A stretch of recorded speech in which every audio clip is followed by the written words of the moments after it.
Hello. സാധാരണഗതിയിൽ ഞാൻ വായിച്ച ബുക്കുകളെക്കുറിച്ചാണ് അല്ലെങ്കിൽ അത്തരം എഴുത്തുകളെക്കുറിച്ചൊക്കെയാണ് ഇവിടെ പറയാറുള്ളത്. ഇതിപ്പോൾ ഇന്നലത്തെ ശുഭരാത്രിക്ക് ശേഷം എനിക്ക് വന്ന കുറേ കമൻസിൽ നിന്ന് എനിക്ക് വായിക്കാൻ ഏറെ മോഹം ഉദിച്ച ഒരു ബുക്കിനെക്കുറിച്ചും ആ ബുക്കിൽ നമ്മുടെ ഇന്നത്തെ കഥയിലെ നായകനോ വില്ലനോ എന്തെല്ലാമോ ആയ എൻസോ ഫെരാരിയെക്കുറിച്ചും തന്നെയാണ്.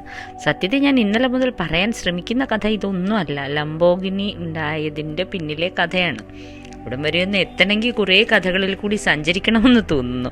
അപ്പോൾ എൻസോ ഫെരാരിയെക്കുറിച്ച് നമ്മൾ ഈ അല്ലാതെ വായിക്കുന്നതെല്ലാം വെറും മിത്താണെന്നും അതേക്കുറിച്ച് യഥാർത്ഥത്തിൽ നമ്മൾ അറിയണമെങ്കിൽ ലൂക്ക ഡാൽ മോണ്ടെ എഴുതിയ പുസ്തകം വായിക്കണമെന്നും ഇന്നലെ ഒരു സുഹൃത്ത് എന്നെ അറിയിച്ചിട്ടുണ്ട്. പക്ഷേ ആ പുസ്തകം Enzo Ferrari power, politics and making of an automotive empire എന്ന 968 968 പേജസ് ഉള്ള ആ ബുക്ക് ഇപ്പോൾ തൽക്കാലം അവൈലബിൾ അല്ല അത്രേ. എൻ്റെ വിലയും കൂടെ അന്വേഷിച്ചാലേ ഞാൻ ഇപ്പോൾ അത് വാങ്ങിക്കൂ എന്നതിൽ എനിക്ക് തീരുമാനമുള്ളൂ. പക്ഷെ വായിക്കണമെന്ന് ഭയങ്കരമായി ആഗ്രഹം വരുന്നുണ്ട്. അപ്പോൾ അതിനകത്ത് തന്നെ അതിൻ്റെ റിവ്യൂവിൽ എഴുതിയിട്ടുണ്ട്, ഇദ്ദേഹത്തെക്കുറിച്ച് സാധാരണഗതിയിൽ കഴിയുന്നെല്ലാം മിത്താണ്. No other biography of Enzo Ferrari even comes close to the detail and precision of Luca Dal Monte's Enzo Ferrari power, politics and the making of an automotive. അപ്പോൾ അങ്ങനെയുണ്ട്. അത് ആ പുസ്തകം ഏതായാലും തൽക്കാലം കിട്ടാത്തത് കൊണ്ട് നമുക്ക് അവൈലബിൾ കാര്യങ്ങളിലേക്ക് വരാം.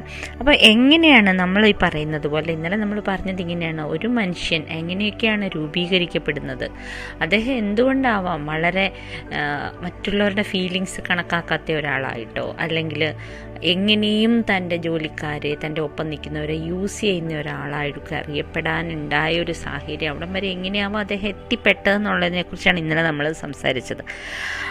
അദ്ദേഹത്തെക്കുറിച്ച് വായിച്ചിട്ടുള്ളവർക്കറിയാം, വളരെ സാധാരണ നിലയിലുള്ള ഒരു കുടുംബത്തിൽ 2 മക്കളിലെ ഇളയവനായി പിറന്നവനാണ്. ഒരു മെറ്റൽ പാർട്ട് അങ്ങനെ ഫാബ്രിക്കേറ്റുള്ള ഒരു വർക്ക്ഷോപ്പായിരുന്നു അദ്ദേഹത്തിൻ്റെ അച്ഛന്. പക്ഷെ ചെറുപ്പം മുതൽ നമ്മുടെ എൻസോ ഫെരാരിക്ക് കമ്പം ഈ വർക്ക്ഷോപ്പ് പരിപാടിയിലൊന്നും ആയിരുന്നില്ല. അത് ഇറ്റ് ഹാപ്പൻസ് ലൈക്ക് ദാറ്റ്. പക്ഷെ പയ്യൻ എങ്ങനെയും റേസിംഗ് ഡ്രൈവർ ആകണമായിരുന്നു. അത് ഏത് 10 വയസ്സുകാരൻ്റെ മോഹമല്ലേ എന്ന് തള്ളാൻ വരട്ടെ, ഇത് അതിനേക്കാളും വലിയ മോഹമായിരുന്നു. പക്ഷേ ആ മോഹമൊക്കെ അവിടെ ഇരുന്നപ്പോഴാണ് ഈ 1-ാം ലോക മഹായുദ്ധം പൊട്ടിപ്പുറപ്പെട്ടത്. അപ്പോൾ പയ്യൻ അവിടെ സെർവ് ചെയ്യാൻ പോയി. അവിടെ സെർവൊക്കെ ചെയ്യാൻ പോയിട്ട് തിരിച്ചു വന്നപ്പോഴേക്കാണ് ഈ അന്നത്തെ കൊറോണയായിരുന്നു ഇറ്റാലിയൻ ഫ്ലൂ പിടിക്കുന്നത്. ഇറ്റാലിയൻ ഫ്ലൂ കുടുംബത്തിൽ ബാധിക്കുകയും അദ്ദേഹത്തിൻ്റെ അച്ഛനും ഏക സഹോദരനും അതിൽ മരണമടയുകയും ചെയ്തു. അപ്പോൾ ആലോചിച്ച് നോക്ക്, ഒരു 20കളിൽ നിൽക്കുന്ന ഒരു പയ്യൻ്റെ കുടുംബം തകർന്നു, ജോലി പോയി, ആരോഗ്യം പോയി. ആ അവസ്ഥയിൽ നിന്നാണ് അദ്ദേഹം പതുക്കെ ഫിയറ്റിൻ്റെ കമ്പനിയിൽ ജോലിക്ക് കയറുന്നു. അവിടുന്ന് തൻ്റെ സ്വപ്നം മറക്കാതെ പതിയെ 30 വയസ്സൊക്കെ എത്തുമ്പോഴേക്ക് റേസ് ഡ്രൈവറായിട്ട് വരുന്നു. അപ്പോൾ ഇനി നമ്മൾ ഓർക്കും, ഇനിത്തെ കഥ ഞങ്ങൾക്കറിയാം, 6-ാം തമ്പുരാനിലൊക്കെ കണ്ടിട്ടുള്ളതാണ്. അവിടെ നിന്ന് കുറേ നാൾ നിൽക്കുന്നു, ആൾ വലിയ റേസിംഗ് ഡ്രൈവർ ആവുന്നു, പെട്ടെന്ന് ഫെറാറി കമ്പനി തുടങ്ങുന്നു. ഒന്നും സംഭവിച്ചില്ല, അങ്ങനെയൊന്നും അല്ല കഥ. അദ്ദേഹത്തിന് ഈ ആദ്യത്തെ റേസിങ്ങിന് പോയപ്പോൾ അദ്ദേഹം ഉപയോഗിച്ചിരുന്ന കാറിന് ലീക്ക് അങ്ങനെ എന്തോ ടെക്നിക്കൽ എറർ വന്നിട്ട് 9ാമതായിട്ടാണ് വന്ന് ക്വിറ്റ് ചെയ്യേണ്ടി വന്നു. ഏതായാലും പൊളിഞ്ഞു. അവിടെ നിന്ന് വീണ്ടും 1 എന്ന് പറഞ്ഞ് വീണ്ടും തുടങ്ങി. അങ്ങനെ ആൽഫ റോമിയോ ഗ്രൂപ്പിലെത്തി. അവിടെ നിന്ന് 3 വർഷം തുടർച്ചയായി വിജയിച്ചു. ഗംഭീരമായല്ലോ എന്ന് പറയാൻ വരട്ടെ. ആദ്യത്തെ വർഷം തന്നെ അദ്ദേഹത്തിൻ്റെ ഏറ്റവും അടുത്ത സുഹൃത്തുക്കളിലുള്ളായിരുന്ന യൂഗോ സിവോച്ചി അദ്ദേഹത്തിൻ്റെ ചോര ചിന്തിയുള്ള മരണത്തിന് സാക്ഷിയായി. ആ മരണത്തോടെ വേറൊരു കാര്യമുണ്ടായി. ഇദ്ദേഹത്തിൻ്റെ ഈ കാറുകൾക്കൊക്കെ എന്തൊക്കെയാണ് അപകട സാധ്യത എന്നും അതെങ്ങനെ റെക്ടിഫൈ ചെയ്യാവുന്നും ആൽഫ കാറുകളുടെ രൂപഘടന മെച്ചപ്പെടുത്താനായിട്ട് ഉള്ള ടീമിലേക്ക് പതിയെ 3 റേസൊക്കെ വന്ന് നിൽക്കുന്ന കാലത്ത് അദ്ദേഹം ഒതുങ്ങുമായിരുന്നു. പക്ഷേ അതൊരു ഒതുങ്ങുകയായിരുന്നില്ല, ഓരോ അവസരങ്ങളാണ്. അത് അവസരങ്ങൾ നമ്മൾ എങ്ങനെ ഉപയോഗപ്പെടുത്തുന്നു എന്നാണ്. അപ്പോൾ ആ കാലത്ത് നിന്ന് മുമ്പോട്ട് വരുമ്പോഴാണ് ഈ ഫെറാരിയുടെ ഇപ്പോഴും ചിഹ്നമായി നിൽക്കുന്ന കുതിച്ചുയർന്നിരിക്കുന്ന കുതിരയില്ലേ, അത് കൗണ്ട് ഫ്രാൻസോ ബറാക്ക എന്തൊക്കെ പേരാണ്. അദ്ദേഹം ഒരു 34 ഏരിയൽ വിക്ടറി ഒക്കെയുള്ള ഒരു സൈൻ ഇതായിരുന്നു, എയർഫോഴ്സ് എന്നായിരുന്നു. അപ്പോൾ അദ്ദേഹത്തിൻ്റെ ഒരു ടാലിസ്മാൻ പോലെ ശുഭഭാഗ്യ ചിഹ്നം പോലെ വെച്ചിരുന്നതായിരുന്നു ആ ഒരു ചിഹ്നം. അത് ഇദ്ദേഹത്തിന് ഒരു ബാൻഡിൽ സമ്മാനിച്ചു. അതാണ് അദ്ദേഹം ഫെറാറിയുടെ ചിഹ്നമായിട്ട് പിന്നീട് എടുത്തത്. അങ്ങനെയാണ് പിന്നെ പതുക്കെ ഓരോ പടികൾ കയറി അദ്ദേഹത്തിൻ്റെതായ റേസിംഗ് ടീമുണ്ടാക്കി.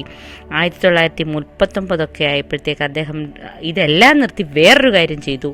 ഓട്ടോ എവിയോ കൺക്ലൂസിനി അങ്ങനത്തെ ഒരു പേര്, അത് റേസിംഗ് ടീമുകൾക്കായി പാർട്ട് സപ്ലൈ ചെയ്യുന്ന പരിപാടി തുടങ്ങി. ഇതുവരെ മരുന്നില്ല കേട്ടോ നമ്മുടെ ഫെറാറി എന്ന് പറഞ്ഞ സാധനം. അപ്പോൾ കുറേ പ്രായത്തിന് ശേഷമാണ് ഫെറാറി എന്ന കാറിലേക്ക് അദ്ദേഹം എത്തുന്നത്. പ്രായം ഒന്നിനും ഒരു തടസ്സമല്ല എന്ന് പറയുന്നതല്ലേ. നമ്മളൊക്കെ ആണെങ്കിൽ ഒരു 50s ആകുമ്പോഴേ ഞാനൊക്കെ റിട്ടയർ ചെയ്തു എന്നും പറഞ്ഞ് ശുഭരാത്രിയും പറഞ്ഞ് ഇങ്ങനെ വീട്ടിൽ ഒതുങ്ങല്ലേ. അദ്ദേഹം അതും കഴിഞ്ഞിട്ടാണ് സ്വന്തമായൊരു കാർ കമ്പനി, അതിൻ്റെ സാധ്യതകൾ, ലോകത്തിനെ എങ്ങനെ കീഴടക്കാൻ സാധിക്കും എന്നൊക്കെ അദ്ദേഹം ചിന്തിക്കാൻ തുടങ്ങിയത്. അപ്പോൾ നമ്മളിപ്പോൾ കണ്ടു അദ്ദേഹത്തിന് എവിടെയൊക്കെ ഉണ്ടായിരുന്നു. റേസറാണ്, മെക്കാനിക്കൽ കാര്യങ്ങൾ മുഴുവൻ അറിയാം, ലോക പരിചയമുണ്ട്, പിന്നെ മാനേജ്മെൻറ്റിലാണ് റൂത്ത്ലെസ് ആയിട്ട് കാര്യം നടക്കണം, കമ്പനി മുന്നോട്ട് പോകണം, അതല്ലാതെ സെൻറ്റിമെൻറ്റ്സ് ഇല്ല എന്ന് പറയുന്ന റഫ് ആൻഡ് ടഫാണ്. അങ്ങനെയൊക്കെയുള്ള ഒരാളുടെ അടുത്തേക്കാണ് നമ്മുടെ ലംബോർഗിനി കാറിൻ്റെ ഐഡിയയുമായിട്ടൊരു പയ്യൻ എത്തുന്നത്. ആ കഥയാണ് ശരിക്കും ഞാൻ 2 ദിവസമായിട്ട് പറയാൻ ഉദ്ദേശിക്കുന്ന കഥ. അതവിടെ നിൽക്കട്ടെ, അത് നാളെ പറയാം.